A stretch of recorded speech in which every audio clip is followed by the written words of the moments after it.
Yes, I am so excited to play UCL Fantasy. It's gonna be amazing.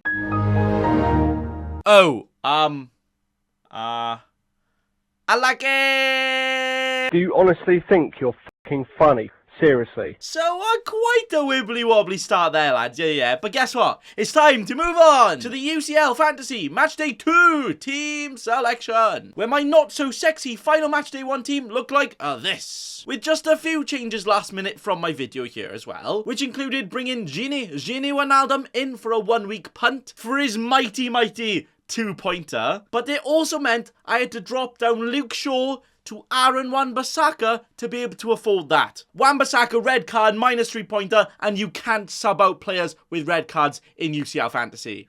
Now that is actually the biggest of the big boys.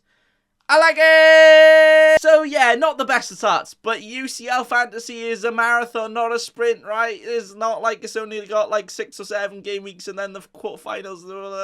Yeah. So we move on to next week, with my sexy team currently looking like this. Where we do have some ODs in here, right? With Wijnaldum and Torres now playing against each other, and they both don't look very good right now. So, you know, guaranteed blankers right there. Along with our double Chelsea boys against the Juve. I guess it's not too bad, but not amazing. But apart from that, it's actually looking quite damn juicy if I do say so myself. But we do have some transfers to be made right now. So let's actually get the binoculars out and have a browse at the geezers who scored all of the points last week and potentially ones we could bring in this week for our transfers. West Ham legend Sebastian Haller was an absolute boy who scored just the 4 goals in Matchday 1.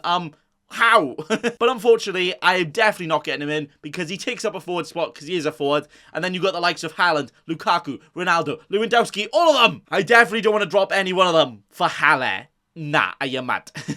But then the Mr. Lewandowski was a Lewandowski in Matchday 1 as well, scoring a brace against the mighty Barcelona. A mighty mess, I must say. But Lewandowski is just Lewandowski. He's going to score all the goals and has an amazing fixture this week and the next few weeks as well. Probably the spiciest property on the market right now. We might need to get him in. In midfield, Nkuko was a very cheeky boy who got a hat-trick, but he definitely wasn't a hat-trick hero against the Man City, because even though he did that, he scored 3 goals against Man City, one of the best defenders in the league. He still loses 6-3. Lucky for you, lad. Jude Bellingham got a spicy goal and an assist against the Besiktas too. So with him playing a Sporting team who lost 5-1 to Ajax whilst they were at home, he could be the boy to go for. He really could. And then also, Adama Traore actually scored. Oh wait, wrong one. Never mind. That makes more sense then. Yeah, okay. Defenders then. Well, when you see a Sheriff FC fullback at the top point scorers out of all the defenders, then you just know it's a good sign not to look at any of them right now. No. And then goal geezers, definitely should be ignoring them for now. Don't spend your transfers on goalkeepers, just don't. So if you jump straight back to my team right here, the transfers I am actually considering are Lukaku out. Yes, you heard me. But Lewandowski in. Okay, that makes sense. And then Wijnaldum out and Valverde in. What's the Val verdict on that one? Lewandowski plays Dynamo Chicken Kiev at home this week, so arguably one of the best captain shouts, not just one of the best players to have right now. Meanwhile, Lukaku plays against Juventus, which, you know, could be quite tough, and also Chelsea don't look like scoring too many goals, right? They are a defense first team, in my opinion. But then also, I might wildcard next week or use a chip next week, so, you know, there's no point keeping Lukaku for Juventus when you can get Lewandowski. Wijnaldum then was hooked off at half-time against Club Brugge, where they somehow didn't beat Club Brugge. PSG, what are you doing? Maybe you need to spend more money next time, yeah. Meanwhile, Valverde is going to get those ball recoveries. He has a bit of goal threat, and also plays the Sheriff FC this week, with 2 great fixtures after that, if I don't decide to use my chips as well. But I've mainly gone for him because I need to get a 6 million price midfielder in there to get the money in to go Lukaku to Lewandowski, and Valverde, on paper, looks like one of the better ones, in my opinion, just for this week. So those are the 2 moves I am thinking of for my 2 free transfers. Those are definitely not confirmed right now, where I will actually be quite the cheeky boy and wait until the last minute just in case there's some other injuries, right? Because Haaland has actually got a tiny bit of a knock. But right now, those transfers are the ones that are looking most likely. The chip plan right now then is to either wildcard next week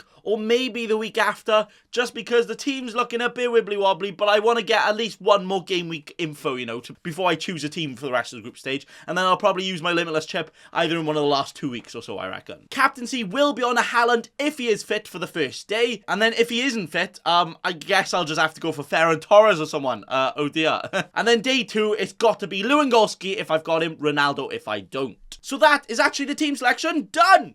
Well, hey, quick and easy, lovely. But even though my start was quite wibbly wobbly, a reminder you can still join my fantasy league, which looks like this. With Benzema S. Fahy being number 1 with 94 points in my league right now. Like, damn, son! Which is not only first in my league, but he's 254th in the world.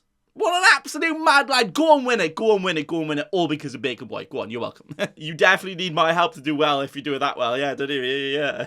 My predictions this week also look like this. Where just like last week, I really can't be bothered at all to go through all my predictions. So they're just all on the screen. Pause it, have a look, do what you want with them, and there you go. But the matches I am really excited for this week include the Oil Clasico. PSG vs Man City. Oh, yes. Juve vs Chelsea could also be a big battle of the beasts as well.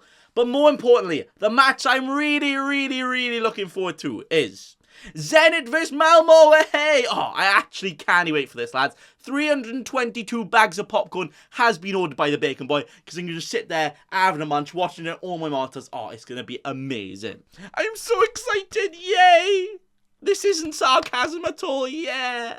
You can also still join the Prediction League too, laddos, with it currently looking like this. With Imtai's Ion being number 1 with 54 points last week, which I think is good, saying that I only got the measly 37 points. Proper in the mud there, where I am actually also all the way down in 100,000th in the world. No, I'm not even in the top 100,000th.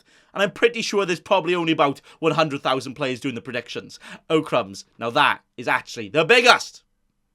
I like it! But that is going to be it for today. A proper short and sweet one, just like myself right here today. And any of my final team updates and all of that will be on my Twitter, so make sure to follow me there at NathanBaconFC. I hope you all an amazing week in Fantasy Champions League this week. And also, just one more thing, which is to remember...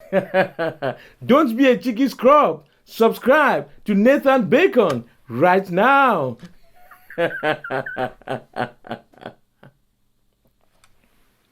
Don't let your memes be dreams.